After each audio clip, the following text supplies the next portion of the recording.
इसे सब लोग क्यों करते हैं? क्या जरूरत पड़ गई थी?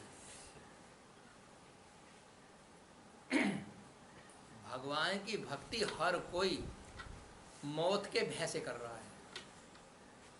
यदि मरना खत्म हो जाता, कोई नहीं मरता, तो भगवान की भक्ति ढूंढे से भी नहीं मिलती, वो कर रहा है। केवल मौत है जो भक्ति कराती है। इसीलिए मौत संसार में लगाई भगवान ने। लेकिन दुनिया कुछ तो नहीं डरते मौत से भी। जिनके अंदर स्वार्थ और अभिमान और अहंकार आ जाता है, उनको तो ये डसे ही डसेगी। और जो सीधे साधे होंगे वे पार हो जाते हैं। जितने भी विद्वान हुए हैं उनमें 100 में 2-4 पास हुए होंगे, और जितने सीधे भोले भले सज्जन पुरुष हैं वो ज़्यादा पार हुए, क्योंकि उनमें तर्क नहीं होता, उनमें तर्क नहीं होता। और भगवान तर्क को पसंद नहीं करते। उनकी भक्ति उच्च पद को चली जाती है। तो कौन है इस चीज जो डरा रही है, भजन करा रही है? उसका नाम है मृत्यु। सब इसी के भय से भजन कर रहे हैं, वरना तो सब छोड़ देते हैं। और ये मानव की देह, भगवान ने सोचा कि जब मनुष्य की देह मिल रही है और मृत्यु के भय से ही ये भजन भी करेंगे जो करेंगे, तो मौत छोड़ेगी नहीं किसी को भी, वो लेके जाएगी। तो कोई एक ऐसा रास्ता बना देना चाहिए जिससे ये जीव अपने शरीर के अंदर ही अंदर और गुप्त गुफा से निकल कर बाहर हो जाए और वो मेरे लोक तक पहुंच जाए। तो ये रास्ता भगवान ने बना दिया। ऐसी तुम्हारे हथेली के ऊपर अगर रोटी रखें, कोई भी बढ़िया चीज़ खाने की रखें, तो रोटी नहीं बता सकती कि इसका कैसा स्वाद है। कौन बताएगी? हथेली बता देगी? नहीं बताएगी। इसे बताएगी जीभ, है ना? जीभ बताएगी कि हाँ इसका टेस्ट ऐसा है। ऐसी आपने कोई सुगंध की चीज़ रखी तो हथेली नहीं बता सकती, कौन बताएगी? नाक सूंघ के, हाँ इसमें ऐसा स्वाद है, ठीक है ना? इसी प्रकार देखने के लिए जो तुम बैठे हो उसकी सारी तरंगे मेरे शरीर से टकरा रही हैं, लेकिन मेरा सारे शरीर तुम्हें नहीं बता सकता। हाथ से कहूँ कोई बता कौन बैठा, तो नहीं बताएगा, है ना? मुंह से कहूँ भाई कौन बैठा, तो ये भी तब तक नहीं बताएगा, बंद है जब तक देखा नहीं। आंखें में वो यंत्र लगाया है तो वो आँख उसको देख लेती है, तो ये खबर कर देती है सब जगह के फुला चीज सामने है। ये होता है ना। ऐसी परमात्मा ने अपने मिलन का, अपने देश में आने का खुल्लम खुला रास्ता तुम्हारे अंदर बनाया। इस खुले हुए रास्ते को जो अंध है, क्योंकि तुम्हें ज्ञान नहीं है इसलिए तुम्हारी रूह उसको प्रवेश नहीं कर सकती, उसके अंदर नहीं जा सकती। अगर गुरु के द्वारा उसका तुम्हें पता लग जाता है तो फिर वो रूह मृत्यु की नाड़ी को छोड़ करके मोक्ष की नाड़ी में बढ़ जाती है, और ये उसको पार करते करते करते एक दिन भगवान की तरफ को चली जाती है। और जो इस कार्य को नहीं करता है, भक्ति लाइन में आकर ध्यान योग नहीं करता है, उसकी रूह मौत की ही लाइन में लगी रहेगी और बार बार मरेगा और बार बार जीता रहेगा। जो गुरु उसे चाहे उसे वापस कर करके दूसरी रूह में निकाल देता है, तो वो मोक्ष की तरफ चली जाती है ना? चौराहे पे से चारों तरफ को सड़क जाती हैं, जो जानकार कोई रास्ते में मिल जाता है तो सही रास्ता बतावा है कि इधर को चला जाए, और अपने आप चला गया तो न जाने किधर को चला जाए, फिर रास्ता खत्म हो जाएगा। तो ये काम चलता है। तो मौत ही है जो मनुष्य को सिखाती है, और ये अवश्यंभावी है, यानी इसे कोई टला भी नहीं सकता। एक बार ऐसा हुआ, यमराज के द्वार पे एक पक्षी बैठा हुआ था, जिसको कहते हैं बाज। यमराज कहीं बाहर गए थे, वो अंदर घुसे, आके देखा उसने बाज यहाँ बैठा है, और वो उसकी तरफ उन्हें कैडे कैडे घूरते हुए बस फिर अपने राजमहल में चले गए। इतने में वहाँ एक गरुड़ जी आके बैठ गए। गरुड़ जी ने पूछा, अरे भाई बाज क्यों भौचक्का सा हुआ बैठा, चारों तरफ देख रहा? उन्होंने कहा क्या बताऊँ, अभी अभी यहाँ से यमराज भगवान गए हैं और वो मेरी तरफ को बड़े घूर रहे थे, और उनका घूरना आसान बात नहीं है, यदि वे घूरते हैं तो समझ लो किसी का टाइम आ लिया, और वो मेरे पे घूर रहे थे, तो इसलिए डराया बैठा। उन्होंने कहा ओहो बस इतनी सी बात थी, बैठ मेरी कमर में। अब गरुड़ जी ने उसको काय बैठा लिया, अपनी कमर पे बैठा लिया, उड़ चले। अब उड़ के तुंगभद्र नाम की पहाड़ी थी, उसमें जाकर के एक गुफा में तार दिया, और तार के वहाँ गरुड़ जी फिर वापस अपना यमराज के उसी में बाहर के गेट पे आके बैठ गए। इतने में यमराज भगवान बाहर आए, आते के साथ ही बेबी इधर को भौचक्के से देखने लगे, पूछने लगे अरे भाई गरुड़ जी, यहाँ तो अभी थोड़ी देर पहले एक बाज बैठा हुआ था, कहाँ चला गया? उनको क्यों महाराज क्या बात है? अरे भाई मेरे फरिश्ते तुंगभद्र पहाड़ी पे पहुंच चुके हैं उसके प्राण लेने, और वो यहाँ बैठा था। क्या लगे प्रभु वो तो मैं ही छोड़ आया मान को। हाँ ये भी लिखा था, ये भी लिखा था कि गरुड़ जी अपनी कमरे बैठा के तुंगभद्र पहाड़ी पे छोड़ के आएंगे। वो काम उसी तरह से होगा ना जो जिस तरह लिखा हुआ। ऐसी आप सबके भाग्य की एक चिप है। चिप नहीं होती जैसे मोबाइल में चिप तो लगती है, ऐसी चिप तुम्हारे अंदर लगी हुई है। उसमें जो कुछ भरा हुआ है वो वही बजता है, वही बज रहा तुम्हारे अंदर। किसी को किसी चीज का शौक लगा जा, किसी को किसी चीज का शौक लगा, किसी को किसी चीज का शौक लगा है ना। तो उस शौक को मैं आदि फंसता चला जा, मरता चला जा। जबकि इस मनुष्य शरीर को पाकर के हर आदमी को अपना भविष्य सोचना चाहिए। अंत में क्या होगा, जो तू यहाँ कर रहा है धर रहा है, इसका रिजल्ट क्या निकलेगा? आगे जाके तू कौन सी योनि में जाएगा, कौन सी दुर्गतियों को प्राप्त होगा नरकों में, ये सब सोच के चलना चाहिए। जो नहीं सोचते वो अंधे होते हैं। अंधे भी कई प्रकार के होते, ज्ञानी भी अंधे होते हैं। उन्हें ज्ञानी मार ले, और जबकि बाहर से उठाया ज्ञान है, उन्हें ये पता नहीं ज्ञान क्या होता है। ज्ञान तो अंदर से निकलता है, उसका नाम ज्ञान है। जो अंदर से पैदा हुआ, अंदर से निकलता है जमीन में से पेड़, तो फल भी आते हैं, फूल भी आते हैं, पत्ते भी आते हैं, सब कुछ आता है उसके अंदर, क्योंकि वो अंदर से निकला है जमीन में से। और बाहर से जो फूल लगाए जाते हैं, जिसे नकली आजकल चल रहे हैं, वो क्या देंगे भाई? सुगंध आएगी उनमें से, फल लगेगा क्या उस पर? नहीं लगेगा ना, चूंकि वो बाहर से हासिल किया है। बस सुंदरता को देखे जाओ। ऐसी तो बाहर का ज्ञान है, इसको इसी तरह से देखे जाओ। अंदर का जो ज्ञान है वो अंदर से निकलेगा। जिस दिन तुम्हारे अंदर की प्रज्ञा शक्ति जाग जाएगी, जैसे भगवान कृष्ण जी ने कहा कि अर्जुन तो प्रज्ञावान हो अगर मोक्ष चाहता हो तो। जब तुम्हारी अंदर की प्रज्ञा कोई गुरु जगा देगा तो फिर तुम्हारा भी मोक्ष का रास्ता खुल जाएगा। गुरु तो चाहते हैं, लेकिन शिष्य नहीं चाहता कि मेरी प्रज्ञा खुल जाए, क्योंकि वो किसी ना किसी चीज में अटक जाता है। आज मेरा फलाना काम हो गया था, आज वो काम हो गया था, इसलिए सत्संग में भी नहीं आया, नहीं आया। तो क्या अपना नुकसान कर रहा है, वो अपनी ही हानि कर रहा है। तो ऐसा कभी नहीं करना चाहिए। उन्हें ये पता होना चाहिए, जब आदमी मरता है, आपने देखा बहुत से तो रोते हुए ही मरते हैं। बहुत से को आपने देखा होगा कि आंखों में आंसू आए भय हुए होते हैं जब उनके प्राण निकल गए होते हैं, है ना। तो ऐसा क्यों है? मरते वक्त उसे जिनने जीवन भर जुल्म करे हैं, पाप करे हैं, पुण्य का कोई काम नहीं, न दान है, न पुण्य है, न हवन है, न यज्ञ है, न किसी भूखे को खाना, न किसी प्यासे को पानी, जब कहीं भी नहीं है। सारा जीवन कायम है ताशों में या दो चार भजन गा लेने में। खुश हो गए, चले जाए। स्वार्थ नहीं उनको उठा कर ले जाता है, क्योंकि आगे उनके भाग में वो चीज़ नहीं है।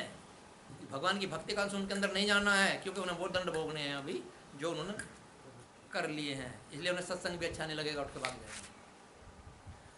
क्यों? भगवान ही नहीं चाहते हुए कि इनके अंदर मेरी वाणी चली जाए, नहीं तो फिर ये कुछ बच जाएंगे, और वो उसका वो पुण्य सब जो जन्म किया हुआ है वो हल्का पड़ जाएगा। तो इसलिए ये स्थिति सबके सामने बनती है। मरते टाइम क्यों रोता है आदमी? मोह के कारण। सबसे पहला है विश्लेषज, कहते हैं इसको, विश्लेषज। यानी जब आदमी भगवान सामने आते हैं तो वो महाराज क्या करता है? दुख होता है उसे, दुख होता है। अरे भाई ये जो मेरा सारा परिवार था, ये सारा परिवार तो अब छूट जाएगा, ये सारा परिवार तो अब छूट जाएगा। ये मेरी पत्नी है, ये मेरा फला रिश्तेदार है, ये मेरा बेटा है, अब इसका क्या होगा? ये सब चीज़ उसकी छूट जाती है। जब इसकी ये सारी चीज़ छूट जाती है तो फिर उसका क्या होगा भाई? पश्चाताप, अंदर अंदर रोगा कि अब मैं क्या करूं, मैंने तो बहुत वो काम करें। फिर है दर्शनज, जो जिंदगी भर जो कुछ काम किया है उसने, जिंदगी भर जो भी कुछ काम किया वो उस टाइम उसकी एक पंखड़ियों पे घूमता है चित्त पे। तुम कहते हो बेहोश हो गया, वो बेहोश नहीं होता, बेहोश किया जाता है, अपने आप बेहोश नहीं होता, उसे कर दिया जाता है।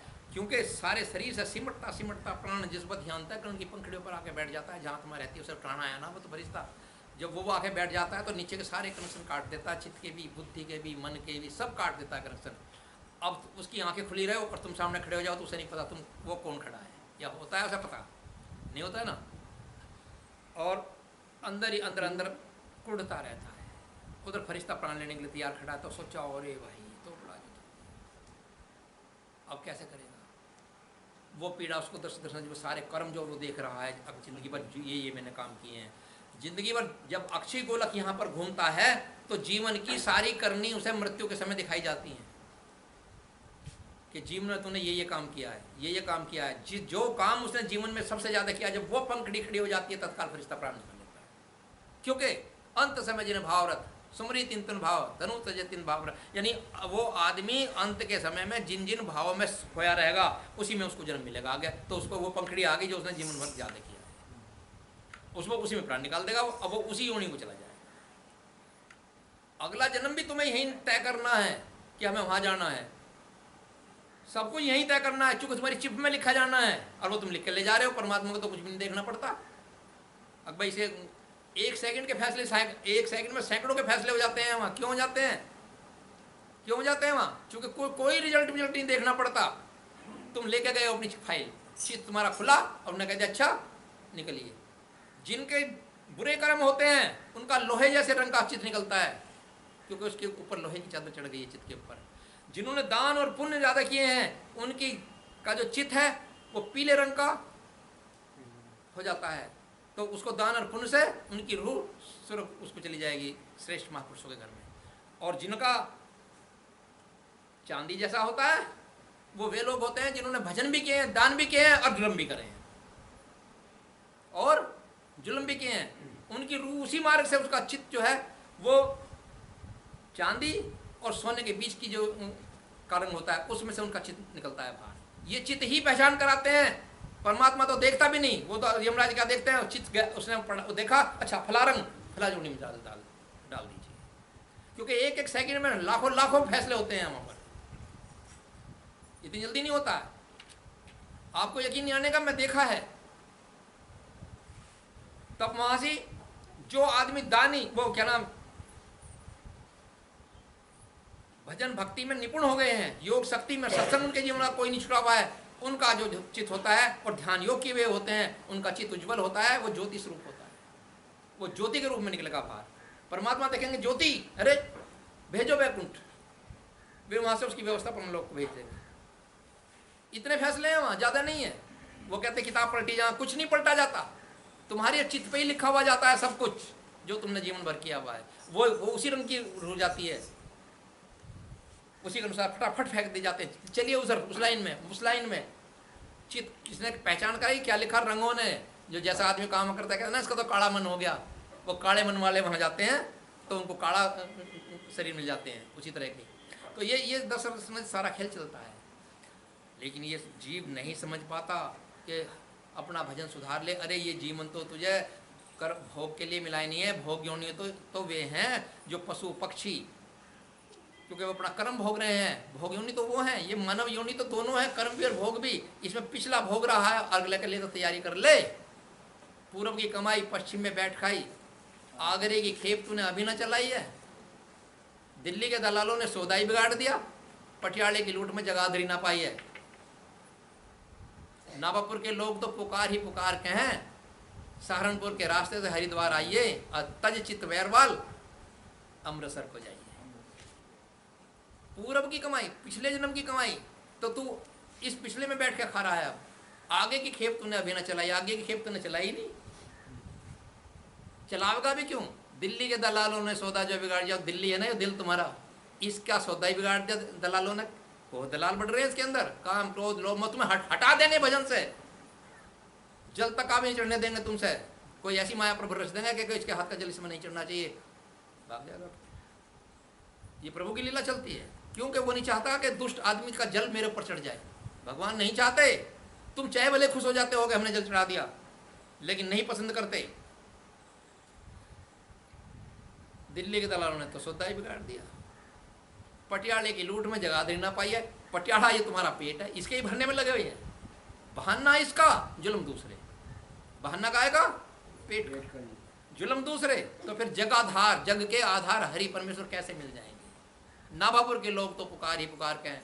नाभा निर्भय पद, जो भगवान से लीन हो चुके हैं, जो परम पद को प्राप्त हो चुके हैं जीते जी, वे तो पुकार पुकार कर, यानी वे संत जल्दी सबको पुकार रहे हैं, अरे भैया भजन करो, ध्यान करो, योग करो, सत्संग में आया करो, तुम्हारा कल्याण हो जाएगा। जो अच्छे हैं उसको मान लेंगे, जो नहीं, जिनके कर्म पोच हैं वो नहीं मानेंगे। वे तो पुकार पुकार कर कह रहे हैं कि भैया सहारनपुर के रास्ते से हरिद्वार आइए।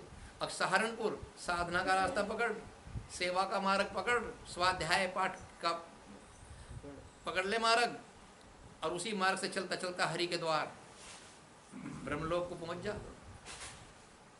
लेकिन क्या होता है, नहीं समझ में आती।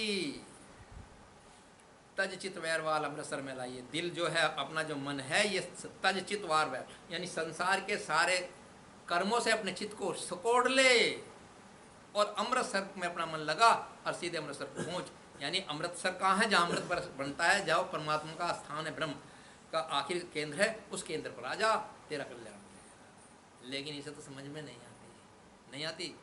और संसार में हर एक तरह के आदमी हैं, अच्छे भी बहुत हैं और बुरे भी बहुत हैं, और कुछ ऐसे भी हैं तीसरी क्रम के जो अच्छे भी हैं बुरे भी हैं, दोनों तो। लेकिन टिकट जैसा होगा, रेल का डिब्बा वैसा ही मिलेगा। यमराज, एक ट्रेन चलती है, उसमें सेकंड क्लास के भी होते हैं, एसी क्लास के भी होते हैं और साधारण क्लास के भी होते हैं। टिकट अलग अलग है ना, तो अलग अलग टिकट का आदमी अलग अलग डिब्बों में बैठेगा। ट्रेन तो चली जाएगी अमृतसर, लेकिन ट्रेन वाला जो एसी वाला ने सुख भोगा वो साधारण वाला नहीं भोगेगा, है ना। तो इसी तरह से अपने कर्मों की रेखा को कोई और सुधारने नहीं आएगा, और तो तुम्हें केवल ज्ञान देकर चला जाएगा, तुम्हें जगाने के लिए। तुम ना जाओ और सो जाओ पढ़ के, तो उसका भी कुछ नहीं बिगड़ना जो कह के जा रहा है ना, वो सब कुछ भोगना पड़ता है। और कुछ ऐसे आदमी होते हैं जो जीवन में ना दान करते हैं ना पुण्य करते हैं, ना भूखे को पानी ना प्यासे, भूखे को भोजन और ना प्यासे को पानी। उसके सामने कोई कैसा गुजर जाओ, वो उस पर हंसेंगे तो, लेकिन उसकी मदद नहीं करते। साधु संतों का अपमान नहीं करते, उनको गालियाँ देते फिरते हैं, गुरुद्वारों को भी बदनाम करते हैं। उनकी भी गति दुर्गति कुछ दूसरी ही होती है। सुनो, जब पांडवों का और कैरवों का इतिहास सभी ने पढ़ा है, नहीं पढ़ा है तो सुना भी है सबने, टीवी पे भी देखे होंगे चैनल। उनमें श्री कृष्ण भगवान के जब वहाँ देखा युद्ध चल रहा है बराबर, पहल के दिन का ही, तो प्रतिज्ञा कर ली उसने, बाबा भीष्म ने, 10,000 सेनानी रोज मारूंगा पांडवों के। अब उनकी तो खुद ही सेना थोड़ी थी पांडवों की, अब वो अकेला एक ऐसा भीष्म अब सबको निपटा रहा। फिक्र हो गई, शिव शाम को रात हुई और अपने अपने खेमे में जाकर सोए, तो भीम और अर्जुन उठ करके श्री कृष्ण भगवान के खेमे में गए, कह लगे डेरे में कि भाई के प्रभु हमें एक बात बता दो। नो क्या, ये तो 10,000 आज एक ही खा गया और हमसे एक भी ना मरा, यो तो अभी अजा काम, हम पांचों पांडवों में है क्या, अब खत्म हो जाएंगे, अब कैसे होगा युद्ध, क्या हम बताते हैं तरकीब। देख भाई, भीष्म पितामह ने, तुम्हारी सेना पहले पहुंची, बाद में पहुंची है, उनकी पहले पहुंच ली थी वहाँ, क्या लड़ाई होगी। और वहाँ एक ऐसी जगह ढूंढ करके एक खम्भ, जैत खम्भ जिसको बोलते हैं, वो खड़ा किया हुआ है, और उसके अंदर उन्होंने ये चीज़ रखी है, वे 7 चीज़ होती हैं। उसे तुम अपने घर की अगल दीवार में अगले गेट पे दाब दोगे तो तुम्हारे घर में कभी कलह नहीं होगी, तुम्हारे घर में कभी कर्जा नहीं आएगा, तुम्हारे घर में शुभ ही शुभ होता चला जाएगा। किसी की बाह्य, अगर ऐसा भी लिखा है कि यदि वे 7 चीज़ तुम्हारे घर के अंदर दबी हुई हैं, तो किसी ने यदि तुम्हारे पर घायल भी भेजी है तो वापस चली जाए, क्योंकि वो साक्षात विष्णु का यंत्र होता है, वो लिखा, वो किताबों के अंदर होता है। तो लेकिन वो भी हम बताते हैं, लेकिन उसको बताते हैं जिसकी देखते हैं कि यहाँ दरबार में हाजिरी कितनी है और वो कैसा चीज़ है, पर हम भी करते हैं। तो मुझे विष्णु भगवान ने लिखाया था कि जहाँ ये यंत्र होगा, ये 7 चीज़ उसके ऊपर रखी हुई होंगी, वहाँ विजय ही विजय होती है, कभी वो नेगेटिव देख ही नहीं सकता अपने घर में, न्यूट्रल चीज़। बहुत अच्छी बात भाई। तो इसने वहाँ से ये 7 चीज़ दबवा दी है भीष्म पितामह ने उस जैतखम के नीचे। जब तक जैतखम उसके ऊपर खड़ा हुआ है, अर्जुन, एक अर्जुन की तो बात क्या 1000 अर्जुन भी पांडवों को नहीं मार सकते। एक भीम तो क्या, 1000 भीम भी पांडवों को नहीं मार सकते।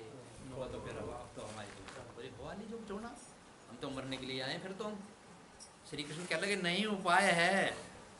अब उन्हें तो सब पते, हाँ है उपाय। इनका क्या उपाय है? इनका उपाय यह है, इसी वक्त रात्रि में खड़े हो लो और मेरे साथ चलो जंगल में, जहां तुम्हें कोई नपीतिया मिल जाए उसे उठा लाओ, और वो नपीता जब तुम उठा के लाओगे, कहाँ लाओगे? मैं तुम्हारे साथ रहूंगा। उस जैत खंभ को उखाड़ना है और उसके जगह ये डालना है, ये नफीता दाब देना बस। इसे दाब दो फिर तुम्हारी वजह होने लगेगी, पर उसे भी वहीं रखना। लो क्यों? और उसे निकाल दिया तो फिर तुम्हारा नुकसान होने लगेगा। क्यों? तो तुमने नपीते, तुमने दाब रखा। अगर तुमने उसी के ऊपर उसे उसी के ऊपर रखना, क्योंकि उसके पुण्य को नपीता काटता रहेगा, रिहा रहेंगे। क्या आई नहीं बात समझ में? तो अब ऐसा रिजल्ट हुआ, चल दिए रात को। अब जब घूमते फिर रहे थे ब्याबान जंगल में, 2-3-4 मील निकल गए जंगलों में, तो एक जगह क्या देख रहे हैं, चांदनी रात, वो होते हैं ना गिद्दड़, वो कितने सारे गिद्दड़ वहां लेन में गोड़ाई में बैठे हुए हैं, और उनके बीच में एक मुर्दा पड़ा हुआ है, और एक जो उनका सरदार था गिद्दड़, वो बैठा हुआ है, और सब चुप। थोड़ी देर में वो इस तरह की आवाज कर रहा। कौन? गिद्दड़, सरदार जो है।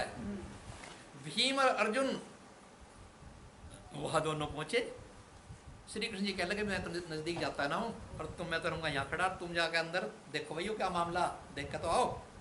अब वे तो दूर खेड़ के सब लीला चल रही थी ना उनकी, तो अनु भी दिखाना कि मैं कोई लीला नहीं कर रहा। लीला भी सारी करनी है। और वो अंदर जब पहुंचे तो देखा वहां तो मुर्दा पड़ा हुआ है, उसके धोरे एक बड़ा हेड बैठा उनका गिद्दड़, और बाकी गिद्दड़ चारों ओर बैठे। कह लगे भीम और अर्जुन में मामला क्या है, ये मामला क्या है? नुका गिद्दड़ से ही पूछ लो। नुका रे भाई भीम युधिष्ठिर को बुलवाओ। अब गए थे पांचों ही। अब युधिष्ठिर को कहा, नुका आकर देख यू क्या हो रहा। अब युधिष्ठिर जी महाराज ने जब देखा, कह लगे भाई यो तो कुछ और ही कह रहा। नुका क्या कह रहा, इसकी भाषा को मैं समझता हूँ। नुका तो हमें बता दे भाई क्या बात है। अब यो इन्हें नु समझा रहा है कि इसको खा मत लेना, इस मुर्दे को जरा सा जीभ से भी टकरा गया तो नरक कुछ ले जाओगे, इसलिए पहरे पे बैठा हो, कोई सब मेरा गिद्दड़ खाना ले इसको। नुका क्यों, यो क्या मामला है? तो वो कह लगा भैया इसकी बात यो सुनो, यो नु कह रहा है, युधिष्ठिर जी समझा रहे हैं क्या कह रहा है। हस्तो न दानम पादो न तीर्थम, और जिभ्या ने जपेती नाम हरिनामम, और इसकी जिभ्या ने तो कभी हरि का नाम जपा ही नहीं, हाथ से कभी दान नहीं किया, पैरों से कभी तीर्थ नहीं किए। अब आगे क्या कहते हैं, भूखों ने भोजनम, भूखों को कभी इसने भोजन नहीं खिलाया, प्यासों ने तोयम, प्यासे को जल नहीं पिलाया है। तो आगे क्या कहते हैं, मनुष्य रूपेण न पीतिया, मनुष्य रूपेण न पीतिया मुच मुच जम्बू के। अरे छोड़ो इसे, छोड़ो, भागो इसे जम्बू को, अरे गिद्दड़ो भाग लो यहाँ से, इसका मांस खाने में तो मर रहोगे। और उन्होंने स्पष्ट कह दिया मनुष्य रूपेण न पीतिया, ये तो मनुष्य के रूप में नपीतिया है। अरे भाई यही है नपुतिया जो श्री कृष्ण जी कह रहे थे। श्री कृष्ण जी के द्वारा गए, उनका नू कह रहा, गदर नु ही तो कह रहा हो, ठा नपुतिया है तो भीम तुझे मैं नहीं तो ला गया, मैं कमर पे ला। अब उन्होंने वो नपीतिया, नपीतिया किसे कहते हैं, जिसका ना हरि भजन है, ना नाम है, ना भक्ति है, ना कुछ भी, वो नपीतिया कहलाता है संस्कृत की भाषा में। ला दी से अब लेकर चल दिए। जब चले जा रहे थे जंगल में से आए डेरों की तरफ, को श्री कृष्ण जी कह लगे ओए अब मेरे पीछे हो जाओ सारे। क्यों? अब पहरे लगे हुए हैं जैत खंभ के चारों तरफ, कैरव सेना के सेनानी पहरा दे रहे हैं, नहीं घुसने देंगे, रात की जंग हो जाएगी। अब मेरे पीछे पीछे चले आओ, पर रुकियो मत। न क्यों? अकब सुलाओ दूँ सबको। अब उन्होंने अपनी माया फेर दी जी। जो लीलाधारी है ना, लीला तो कर रहा पर दिखा ना रहा, सारी की सारी लीला फेर, ये लीला फेर तो साथ ही सब सो गए। जो पहरे पे खड़े थे ना वो भी, ये दूसरा काम हुआ या जब हुआ था, जब उनका जन्म हुआ था पहरेदार सो गए, दूसरा यहाँ करा। कह लगे भीम से, अरे भीम भैया ये तो सब सो गए, जब लो ना जाके, जब लो तू कर लेगा ना काम, काट इसे, ये जैत कम तू फाड़ सके, गेर के उसे मुर्दे को वहाँ। और वो जो था उन्हें हला के भैया ठा के लग धर दिया उनका इसमें तो ये चीज़ धरी है, 7 चीज़, और ये क्या अंतर सा, छेड़ा मत, इसके ऊपर इसको दे, इसे बाहर मत फेंक दीजिए, अरे थारे खिलाफ और लगेगा यो, इसी पे धर उनका काटना ना, उसी के ऊपर नपीतिया लपेट दिया और उसके ऊपर उसे खड़ा करके और मिट्टी भर दी, दाब दिया। जब दाब दिया तो दाबते के साथ ही श्री कृष्ण जी कहने लगे जा विजय हो जाएगी अब उनके जो पुण्य थे वे सब खत्म हो चुके हैं। ऐसे ही तुमने जिंदगी में कोई पुण्य भी करे हैं, यदि तुम्हारे पास सत्संग नहीं है, राम का नाम तुम्हारे अंदर नहीं है, या दिखावे का है, तो भगवान तो समझ लें कि दिखावे का चला हो जाता है, आज ये कैसा है, सोच समझ के आगे बढ़ना। बिना भक्ति के मनुष्य नपीतिया है, बिना भक्ति के मनुष्य नपीतिया है। तो ये सारी लीला उस वक्त चली। ये अवसर है उस नपीति की तरह से मत रहना। अंग गलितम दंड पलित मुंडमा दंत विदीर्णम जातु तुंडम ब्रदोयाते घृणाति दंडम तदपि नमुस्ते आशा पिंडम। कहते हैं सारे शरीर के अंग अंग ढीले पड़ जाते हैं, दंत विदीर्णम जातुंडम, दांत कमजोर होते होते टूट जाते गिर पड़ते हैं, पलित मुंडमा, और सिर के जो वाल हैं ये भी पीले पड़ जाते हैं, है ना, फिर भी शक्ल नहीं आती। फिर अंतिम समय में जब चारपाई पे लेट जाता तो कहता है ब्रदोयाति घृणाति दंडम, फिर बुढ़ा होकर के दंड यानी लाठी को ले लेके चलता है नो, तदपि न मुझते ऐसा पिंडम। लेकिन इसकी आशाएं कामनाएं तब भी नहीं भगवान से, अगर को कह लगे भगवान सामने आकर उनका पता कुछ मांगता हो तो उनके बेटे का ब्याह और करवा दे, पोती का और करवा, देव तो लोग पहुंच जाएगा, जिससे कोई मतलब नहीं है उसका, देवता तक का ब्याह मेरा करा दे, क्यों तुझे क्या मिल जाएगा, अभी तेरे देवते का तेरा ब्याह हो गया तो क्या मिल जाएगा तुझे, कुछ भी नहीं मिलेगा ना। वो आया अपना तकदीर लिखा के लाया, वो अपनी चिप भर के लाया है, जैसी चिप में भर के ले गया अपने मोबाइल के अंदर जो चिप भरी हुई है वो वही भजन सुनावेगी। तू क्यों फिक्र कर रहा है देवते की, वो अपना कर्म अपने आप लेकर आया, तो अपनी अपनी फिक्र कर और भगवान से डोर लगा। तो भैया ये जीवन बार बार तो मिलना नहीं है,